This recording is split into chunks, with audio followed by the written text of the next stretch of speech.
Je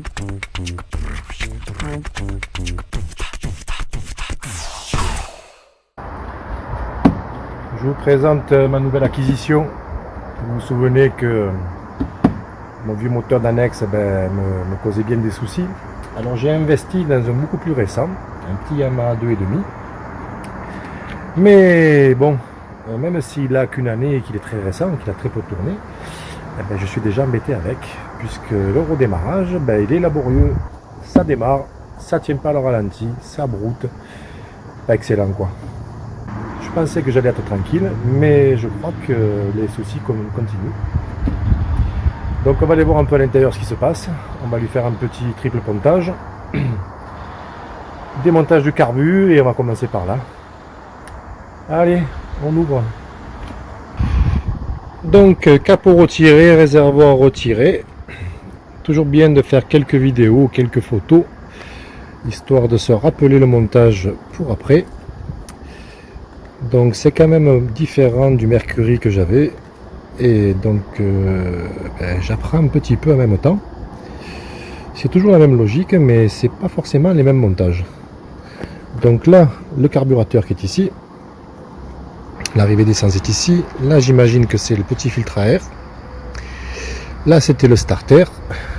Donc il est tout récent, d'ailleurs vous le voyez, hein, tous les petits joints sont neufs. Tout est neuf, il est très récent. Hein.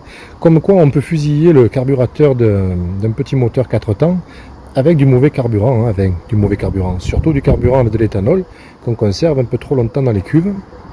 Ça cristallise, ça fait des dépôts, ça gomme les petits injecteurs, enfin les petits pointeaux. Et on est emmerdé au redémarrage à la bonne saison. Allez, on va démonter ça. On repère toutes les prises de connexion. Et c'est parti.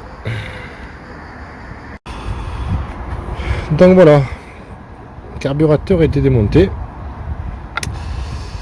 C'est pas si simple en fait, parce que ça n'a rien à voir. D'un moteur d'une marque à l'autre, ça n'a rien à voir. Donc bien prendre des repères quand même pour le démontage, de rien casser.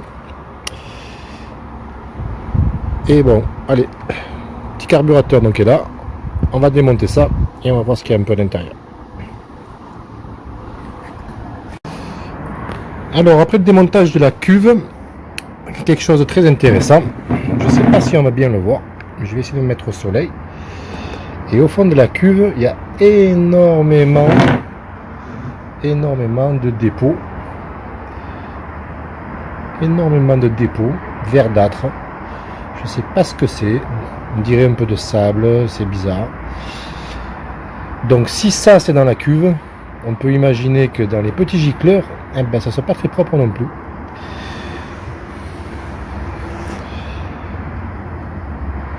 Je m'attendais pas à ça. Vraiment pas. Très sale.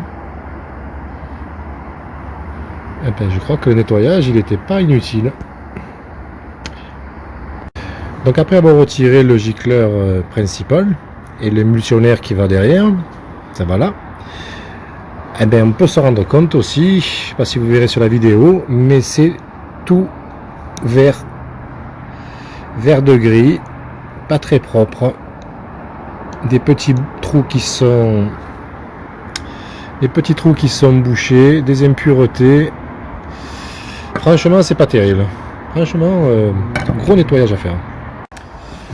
Donc voilà, après un démontage complet du carburateur, et avec une drôle de surprise à l'intérieur puisqu'il était très pollué. J'ai bien sûr défait tous les petits gicleurs et si on regarde bien donc les gicleurs principales avec l'émulsionnaire, il était très pollué aussi, bouché. Il a fallu déboucher donc tous les petits trous. Donc j'ai fait poser toute la nuit dans du vinaigre blanc et lui aussi, là où j'avais le petit souci, c'est le gicleur de ralenti, il était bouché complètement. Donc grâce à mes petites cordes de guitare métalliques, j'ai pu trouver un petit diamètre suffisant pour pouvoir les percer et nettoyer tout ça. J'ai tout passé donc à l'essence, j'ai tout passé, voilà, j'ai laissé sécher bien comme il faut. Là on va faire un petit remontage maintenant complet. Je pense qu'il en avait besoin bien sûr et j'espère que ça va aller. La seule chose que j'ai pas défait, c'est la vis de richesse, parce que c'est un boulon un peu particulier qui se trouve ici. Et donc il faut une clé spéciale. Donc vu qu'il est réglé, qu'a priori c'est juste un problème de petit gicleur bouché, je ne l'ai pas touché. Je prends le risque. Donc gros montage, on se voit donc à la suite de ça et on essaye de démarrer ça. Si c'était qu'un nettoyage, ben je m'en tire bien. Voilà, à tout à l'heure. Bon ben voilà, le carburateur a été remonté. Nettoyage nécessaire donc. Le remontage il n'est pas si compliqué que ça en fait. Il faut être juste méthodique, prendre quelques photos pour bien remettre les pièces dans le bon ordre. C'est pas très compliqué et ça l'a fait. Voilà, donc maintenant c'est la surprise. Redémarrage et on va voir ce que ça donne. Donc position de redémarrage, robinet ouvert et vent ouvert.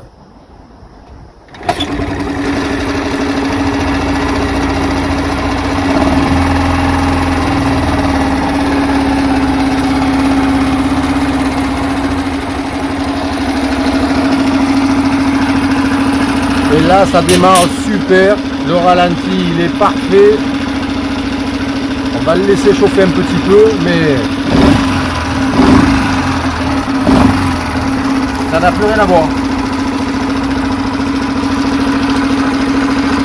J'arrête pour le son. Alors vous voyez qu'un petit moteur, même s'il est récent, qu'il est neuf et qu'il a peut-être juste un réservoir ou un plein ou deux, faites gaffe l'hiver, ne laissez rien dans le carburateur. Sinon, ben, vous faites comme moi, il faut tout nettoyer. Et une chose principale et essentielle, je fais pas de la pub, mais c'est de l'essence spéciale 4 temps pour la motoculture, pour tout ce qui est petit moteur 4 temps. Donc c'est un super qui est particulièrement adapté à ces moteurs là. Donc n'hésitez pas, ça coûte un peu plus cher, mais au moins ça se conserve 2 ans. Vous pouvez le laisser dans le réservoir au cas où. Vous aurez moins de dépôt et l'indice d'octane est beaucoup plus élevé. Voilà, c'était donc la fin de mon petit tuto. À bientôt.